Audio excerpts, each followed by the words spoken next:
What's up, everybody?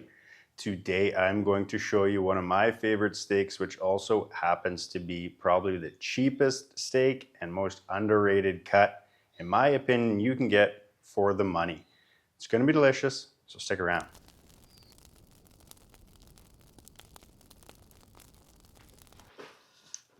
And here it is. If you didn't already guess, or you don't already know, this is a pork shoulder steak, or a pork butt steak, whatever you want to call it. And yeah, I'm calling this a steak, and it is pork, and don't be turned off by that. I think pork gets a bad rap in a lot of places for a lot of people, and this is one of those cuts that I think is going to change your mind. So definitely don't click off of this. You're going to want to see how this goes. These are incredibly inexpensive, really delicious, super marbled, plenty of fat, and in my opinion, these are one of the best cuts of meat you can get for the money. All right, and trust me, I like my beef, ribeyes, strip loins, New York strips as much as anyone else.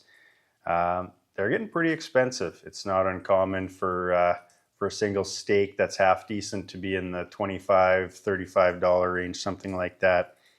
And these pork steaks right here are, I'm going to say, about $4 a piece, $4 or $5, depending on where you get them. If you find them on sale, I've gotten 3 packs of these for $8, so they're incredibly affordable. All right, so I just got these setting out on a wire rack here, and just kind of patted them dry so they're not too moist. Next thing we're going to do is get these seasoned up. You can season these any way you want. I typically season them the same way I would my regular beef steaks. You can season them up the way you would maybe a pork chop. You could do a sweet take on them, savory, maybe a little bit of heat, do whatever you want. But you can season them really simply, even just salt, pepper, maybe a little garlic, and they're going to be fantastic because they do have really good flavor to them out of the gate. And especially if you're going to be putting them on the grill, maybe in the pellet smoker or over some charcoal like I'm doing today. To me, a steak over charcoal is always going to be the best way to go. But before we fire up the grill, let's get these seasoned. All right, and today I'm going to keep our seasonings pretty simple here. Like I said, you can use whatever you want. Use your favorite barbecue rub off the shelf. Make your own. Whatever your preference is, use that. I am going to go with a mixture of salt, pepper, garlic, and onion. 2 parts salt, 1 part pepper, half part garlic, half part onion powder. And I'm using Diamond Crystal Kosher salt and some coarse black pepper. So we'll just get this a quick mix up in here. All right, we'll grab some of our rub here. I mean, before we season up, just look how beautiful that is. Super marbled, nice and thick. You can't tell me that that is worth the $3 to $5 it costs anytime.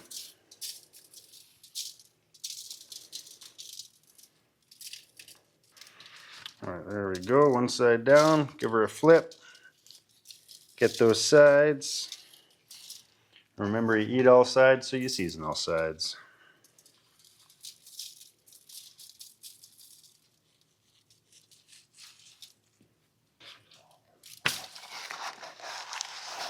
And these guys are bone in, as you can see right there. I got a bone.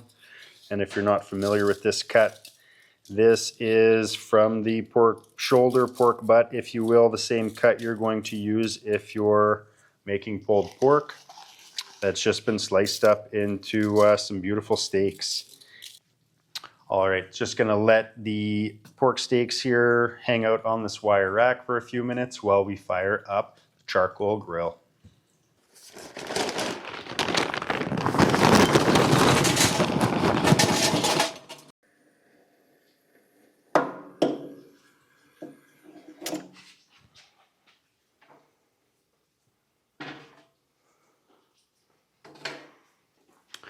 All right, looks like our charcoal is going nicely here. I don't want to get it going too hot because we are cooking indirect. We're going to be cooking a little bit lower and longer.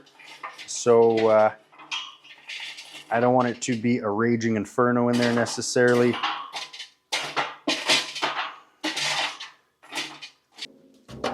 right, there we go. Another trick I like to do here is to put a piece of foil down, something like that, when you're cooking a fattier cut like this, to catch all those juices. That way they don't end up in the bottom of your grill.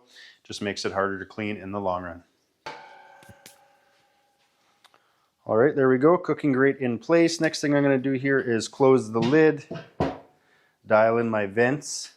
I want to cook indirect, so I'm going to close this top vent here, open this one, and then I've got two bottom vents here. So what I'm going to do is close this bottom vent and open this bottom vent. That way I get airflow up underneath my coal bed, and that heat is going to go across the cooker, up and out of the exhaust here. All right, just going to let this go and stabilize here, dial in my vents so that we're running about 250 Fahrenheit for our indirect cook.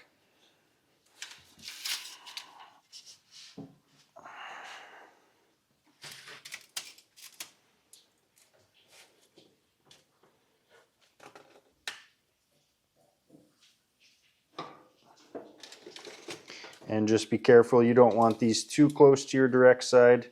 Depending on how much space you have, give them some room. We've got a decent amount of space here on our PK300. So just like that, we'll let these go indirect. We'll keep an eye on them, watch our temps, and we'll probably rotate them as we need to, depending on your grill. Like I said, how close you are to your heat source, you might have to turn them around. But we're gonna let these go for a while, and I'm gonna guess we're probably gonna be anywhere between an hour or two for them to come up to the desired internal temperature before we go ahead and give them a finish sear before we get them off the grill. We'll check back in a little bit. All right, our pork steaks have been cooking indirectly at about 250 Fahrenheit with some lump charcoal. You can add some wood if you prefer some extra smoky flavor. To me, the flavor of charcoal itself is perfect, so that's what we're going with here today. But what we're going to do now is open this up, take a look. All right, these are smelling delicious. They definitely still have a little ways to go. I gave them a quick check with the thermopop here, and we're sitting about 150 internal Fahrenheit.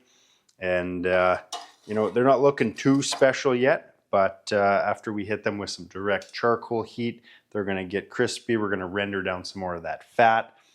And what I think is most important is we're going to get some of that fat smoke, which is your fat dripping off into your coals. That flavor is vaporizing back up into your food, and it's absolutely fantastic. So we're definitely gonna take advantage of that. But because of the space I got here, I'm gonna hit these over one at a time. I'll move this one up here a bit closer, get that fat rendering, and we just want to keep a close eye on it. All right, we're just going to keep going here, flipping it, keeping an eye on it, and getting it to where we want visually. And you see we got a little fire breaking out there, so I'm going to tend to that. But this is kind of the fun part. We've been cooking pretty easily the last couple of hours, not really doing anything, pretty hands off. But as you can see, we're already getting some really nice color in there.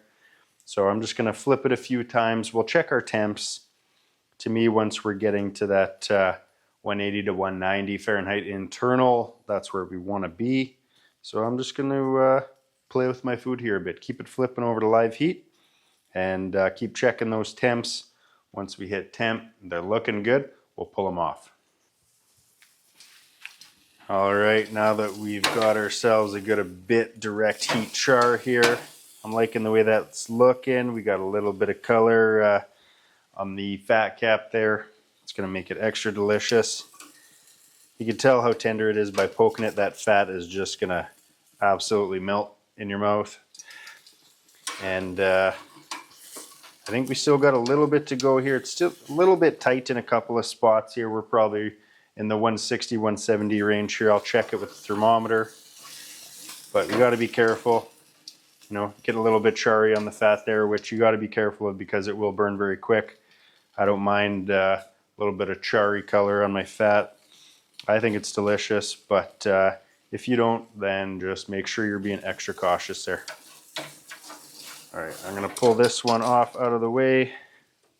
This one's looking pretty good as well.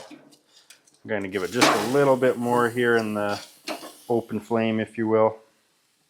And then we'll close down the lid. I'm going to go maybe another 10-15 minutes, take it up to that desired 190 temperature, use my probe, feel, and make sure we're nice and tender. And then we'll meet you back when we're pulling these off the grill. All right, our pork steaks are ready to come off the grill. I went ahead and gave them a foil wrap, kind of the Texas crutch, if you will, just for the last 10-15 minutes. My coal bed is kind of dying down, and rather than add more charcoal, I figured I'd wrap them in foil, put them back on there just to carry over, finish off that 10 degrees or so I needed to internally on them. So now that they're done, let's get them off the grill, get them resting.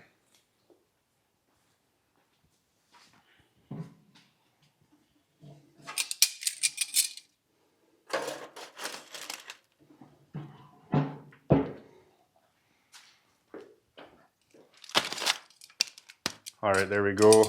Steaks wrapped up in foil. And of course we want to rest our meat. So I'm going to leave this on the counter here for probably a good 15 minutes or so and let everything kind of relax, all those juices rehydrate inside of there.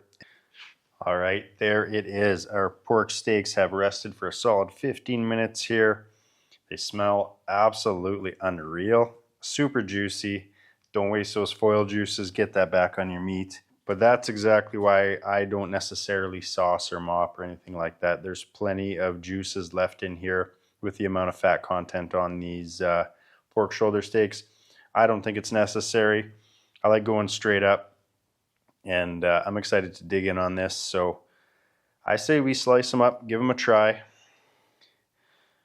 I got my eye on this one here. A little more charry in the color situation. Cuts like complete butter. Look at that, even got a little bit of a smoke ring on there, if you will. Even though we didn't add any smoking wood, you're still getting all that flavor from the charcoal because of the length of the cook and that fat smoke drip you get when you cook direct over your charcoal. But I'm going to move this out of the way, give this a bit of a slice so we can give it a try.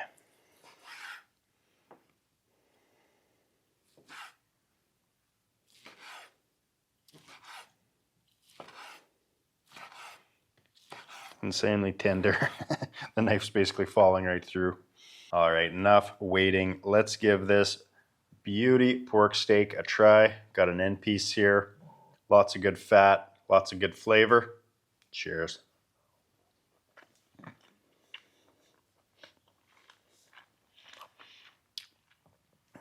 That fat just literally melts.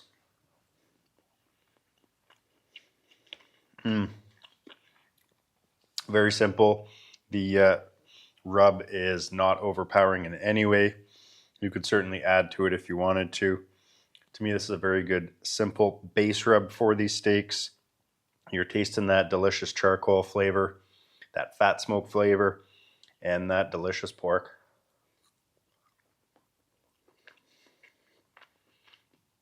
Unbelievably tender. And I'll put this up against any other steak out there. So good. All right, and I'm about to devour all this off camera, but I thank you for sticking around for another video. Like I said, if you haven't tried these pork steaks out, I highly recommend it. There's a lot of ways you could do it. This is one of my favorite ways. Very easy cook. You don't have to do a 2 or 3 hour cook. But if you have the time, and you want yourself some delicious results, then I'd say it's definitely worth it. It's very hands-off. You can use a pellet grill, offset smoker, charcoal grill, kettle. I love using my PK for this, but whatever grill you have, give it a try. It's a very inexpensive way to cook some delicious steaks. All right, if you like what you saw here today, you want to stick around to see what we get up to in the next video, then definitely hit that subscribe button, follow along to see what we get up to. And don't forget to get out there and grill up some goodness for yourselves.